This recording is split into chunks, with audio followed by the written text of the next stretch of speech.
The guys on this list were that ghost, but on a level most people can't even fathom. They stacked hundreds of bodies over decades. Some were so slick, the feds couldn't pin a single hit. These are 15 of the coldest assassins in mafia history. Check the tape, their styles, their kills, and what made them different from every other thug on the corner. If you're new, hit subscribe and tell us where you're at. Let's get into the work. 1. Richard Kuklinski, the Iceman. He didn't just work for one crew, he worked for everybody. From the late 1960s, Kuklinski was a freelance shadow for 20 years. He did dirty work for the Gambinos and Genoveses, so no single family took the heat for his hits. He claimed he clipped over 100 people. Feds only confirmed a few, but they knew the real count was way higher than the books showed. Kuklinski wasn't just about the volume, it was his cold, surgical approach to every hit. He treated murder like a science project.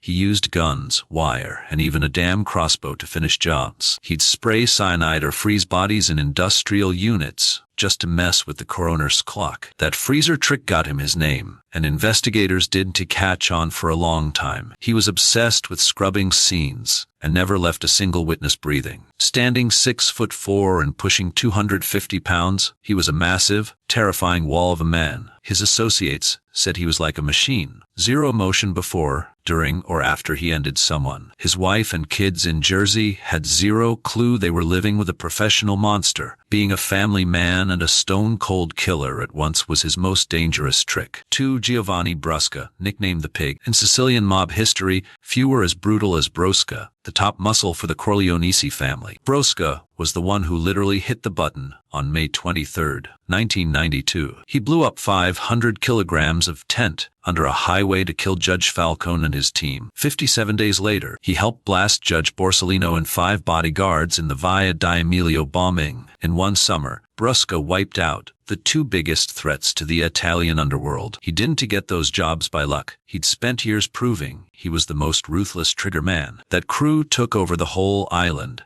by murdering everyone their way during the 1880s. Line murder. After getting pinched in 1996, he confessed to between 100 and 200 murders. Cops think the real number is higher. He didn't care who he put in the ground, rivals, snitches, or families. If the mob wanted them gone, Brusca made it a bloodbath. His nickname wasn't just some insult from the street. Even his fellow hitmen called him the Pig because of how messy and nasty he worked. 3. Roy DeMeo, the guy who perfected the Gemini method. Roy solved the biggest headache for any hit squad: what to do with the leftovers. His routine at the Gemini Lounge in Brooklyn was so clean it became the gold standard. Other crews copied his industrial-style efficiency for years after he was gone. The target gets a bullet to the dome the second they step into the back room. A crew guy would stab the heart to stop the pump so blood wouldn't spray everywhere. They'd hang the body to drain, then chop it up with heavy-duty tools meant for the job. Pieces went into trash bags and got scattered. The whole vanish took only 45 minutes. Between 1973 and 1983, his crew likely vanished up to 200 people. Most of those victims were never even reported missing, let alone found. Dio raked it in running hot cars to the Middle East, cementing his spot as a heavy hitter for Ginau. He was a rare breed, a stone-cold button man, who also had a head for business. That lethal mix let him call his own shots, way more than a guy his rank usually could. 4. Anthony Center, the silent partner in the most terrifying duo in all of Brooklyn. Everything the feds dug up during those late 1980s mob trials pointed to one thing about Center. He was the calm, collected engine inside Roy Dio's little street crew. While other hitmen were loud and flashy, Center stayed in the shadows, totally off the radar. He haunted the Gemini Lounge like a ghost. He never had to brag because the right people already knew. He and Joseph Testa were childhood friends who broke into life and learned the ropes side by side. For 10 years, they were the most dependable muscle the Dio crew ever had on the payroll. They tied him to at least 28 bodies. Feds say that is just the basement, not the ceiling. He helped Dio polish the Gemini method into a gruesome, well-oiled machine for making people disappear. Give him a target, and he would punch the clock without a single hiccup or a shred of ego. When Castellano ordered the hit on Dio, Center was likely the one pulling the trigger. It was a cold-blooded way to finish a career built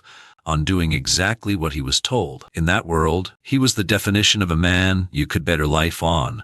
He did 35 years in the feds and never breathed a word to change that. 5. Joey Testa, the other shadow who stayed out of the light. His record is basically identical to Center's. And honestly, that was the whole point. These Canarsie kids started small time together and joined Dio's ranks right around the 1970s. By the time the law finally pieced the Gemini crew together, the two were basically a single entity. It was impossible to separate them. They showed up together, killed together, and vanished together. Maintaining that kind of lethal rhythm for over a decade was its own twisted kind of craft. Testa was the brains behind the blood, handling the technical side of their hits. He knew every step of the Jiminy method, the timing, the cleanup, the disposal. By heart, he did not even need Dio there to get the job done right. He was the backbone of the crew. The crew's whole power was built around his reliability. He was not looking to lead. He just wanted the job, give him a name, and he treated it like a duty. At his 1989 trial, they pinned 10 murders on him, though the real number is likely higher. The judge handed him a life sentence. After 35 years behind bars, he finally walked out on parole in April 2024. A decade of fast living in Canarsie ended up costing him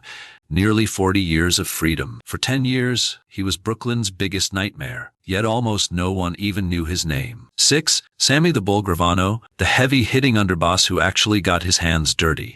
Every mob family needed a ghost, not a boss, but a trigger man who made people stop existing. People talk about Gravano's role under Gotti like he was just some desk jockey. But that is a total lie. Sammy was not just a suit, he was a shark. He copped to 19 murders under oath. He was not the kind of boss who just signed off from Fran. He had been putting in work on the streets long before anyone knew who John Gotti was. He clawed his way to the top through 2 decades of raw violence that the family respected. Within the Gambino ranks, everyone knew exactly who Sammy was. He was the ultimate cleaner, the guy you sent when the job had to be perfect. While Gotti played to the cameras, Gravano was the one actually turning the gears. He handled the construction scams, kept the troops in line, and oversaw the hits. He was not flashy like Gotti, but in that life, being useful is way more important than being famous. The crew respected him because he wasn't just some guy barking orders. He'd actually done the do work himself, and they knew it. When the feds finally started squeezing the Gambino family music, they realized Gravano was their golden ticket, way more valuable than any low-level soldier, according to the mob's own hitman, Johnny Martirano's it. Martirano put 20 bodies in the ground between 1965 and 1982. He admitted it all to the feds without even blinking, like he was reading off a grocery list. The guys investigating the Winter Hill crew figured that 20 body count was just the floor, a number based on what they could prove, not the whole bloody truth. Martirano stood out in Boston because he was just so damn calm. He didn't music play games. No screaming or tough guy acts to his associates. Music. He was just a pro who did the job and moved on without any of that mental baggage. Music that turned other hitters into a liability for the firm. Music. He was the go-to guy for the big hits because the bosses knew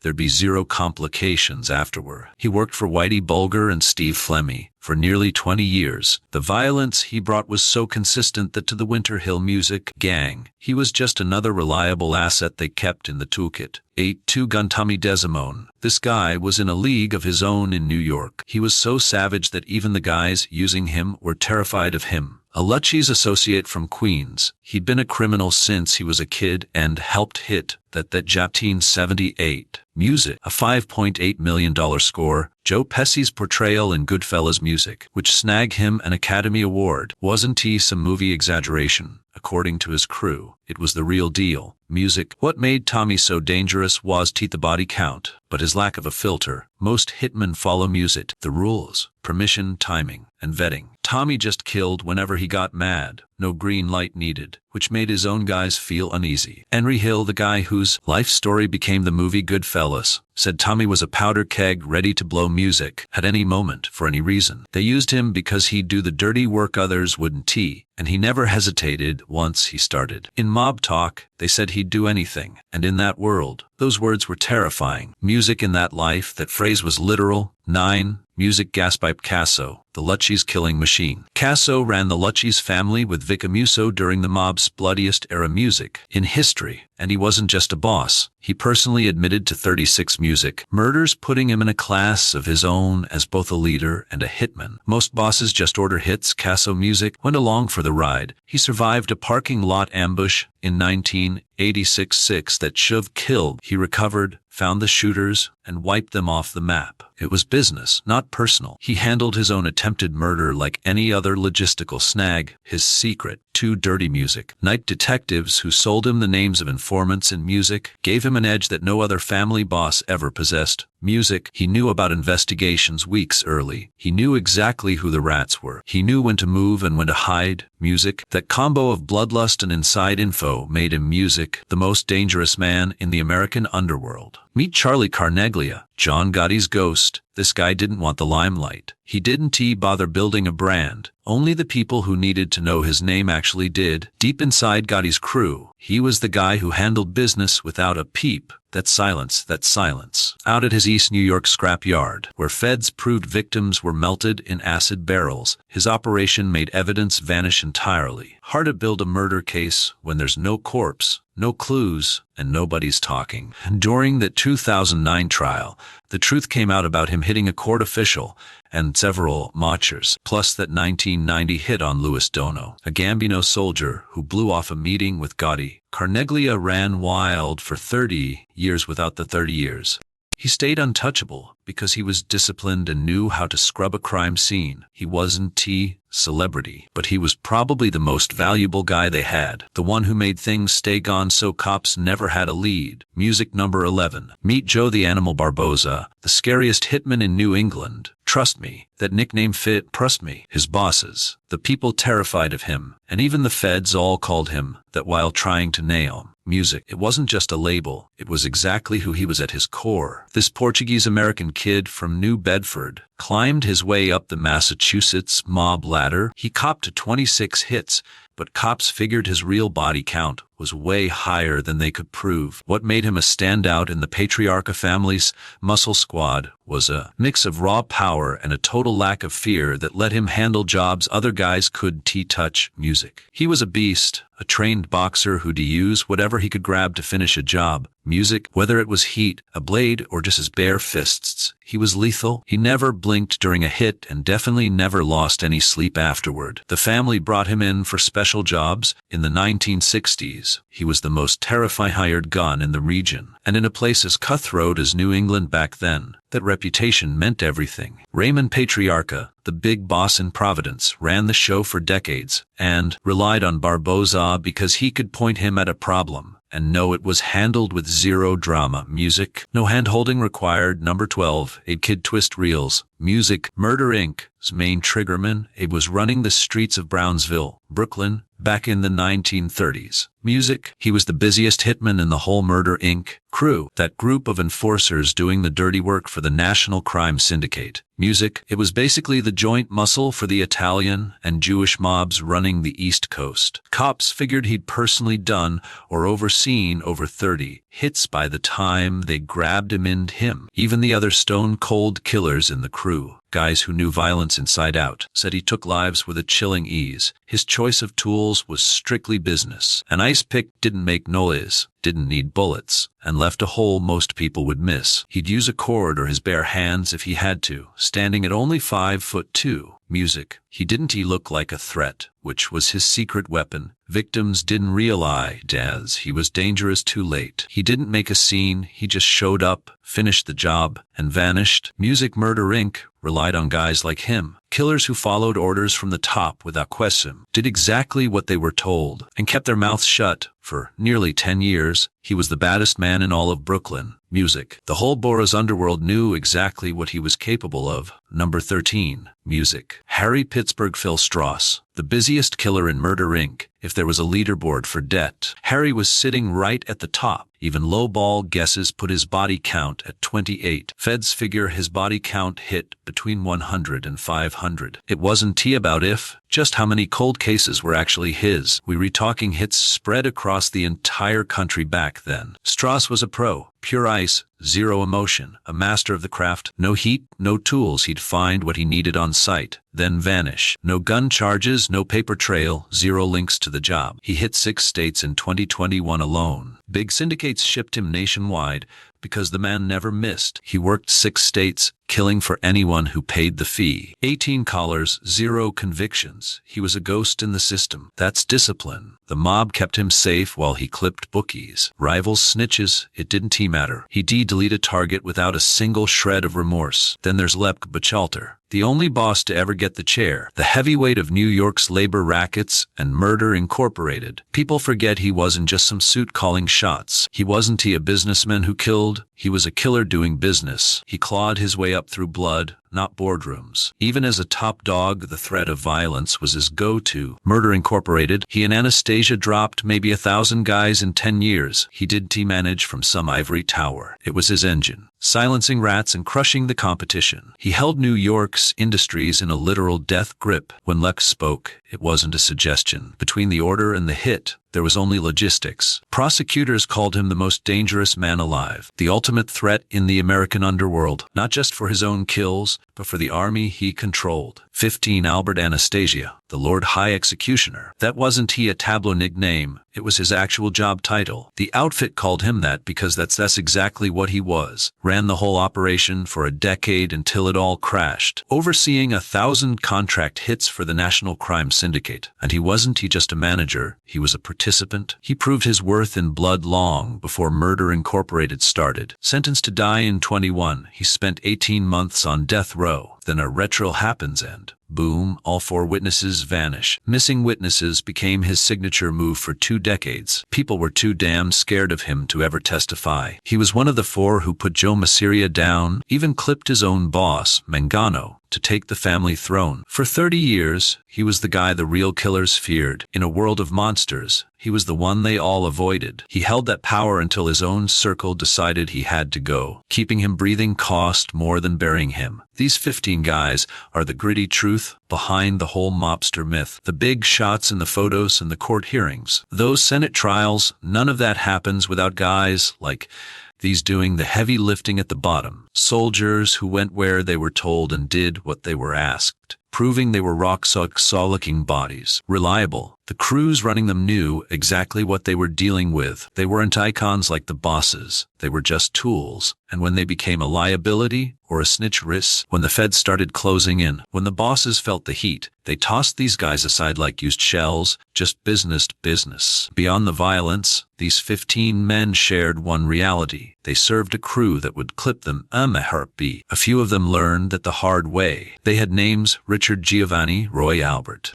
Ordinary names. Names that could belong to your neighbor, your coworker, the man at the end of blocker.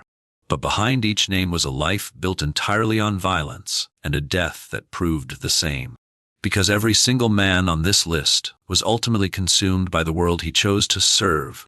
Kuklinski died in prison. Brusca was buried by the system he terrorized. DeMeo was killed by his boss. Anastasia, the man they called the Lord High Executioner, was shot dead in a barber's chair. In the end, the machine they served with absolute loyalty didn't hesitate to throw them away. That is the first and most brutal lesson the mafia has ever taught the world. Organizations built on violence have no loyalty, only utility, and the moment you stop being useful, you become the next Tarsful. These men gave decades of their lives. They carried out hundreds of orders. They never asked questions. And when the bosses felt pressure, when the feds closed in, they were discarded like spent ammunition. No gratitude, no protection, no loyalty in return, just business. But behind every name on that list, there is something else the headlines rarely mention. Richard Kuklinski had a wife, he had children in New Jersey, who had no idea who their father really was. His family lived inside a lie for decades, and paid the price for it when the truth finally arrived. This is what organized crime actually looks like beneath the mythology: broken families, shattered innocence, and generational damage. Not glamour, not power, wreckage. The victims of these men are rarely counted in full. Hundreds of families lost someone, and never do why. Cold cases that were never opened, names never added to any official list, lives that simply vanished. Behind the DeMeo method, the clean, efficient 45 minutes, were real human beings. People with parents who waited by the phone, children who asked why their father never came home. No murder method is clean, every single one leaves devastation that echoes for generations. So what does a film like this demand from us, beyond shock, beyond fascination? It demands that we recognize how young men get pulled into these worlds in the first place. Center and Testa were childhood friends from Canarsie who started small and got in deeper with the jawl. That is how it always starts, not with a dramatic choice, but with small steps down a path, that path. Poverty, the absence of opportunity, the seduction of belonging to something powerful. These are not excuses, but they are explanations, and explanations matter if we want to stop the cycle. Communities that invest in young people, in education, in mentorship, in real economic pathways, are communities that give their youth something more powerful than a crew, a future worth choosing. And for those already in, the exit is possible, but it is dangerous, and it requires real support.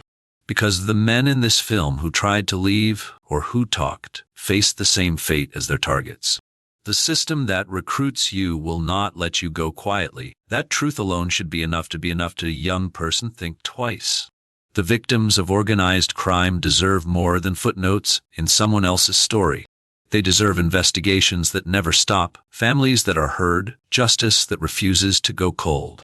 Because every unsolved murder is a message that some lives matter less than others, and we must refuse that message. These 15 names are not legends, they are a warning.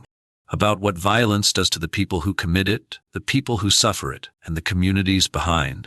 No one wins inside a machine built on blood, not the soldiers, not the bosses, not the families, caught in the middle. The only way to win is to never walk through that door in the first place.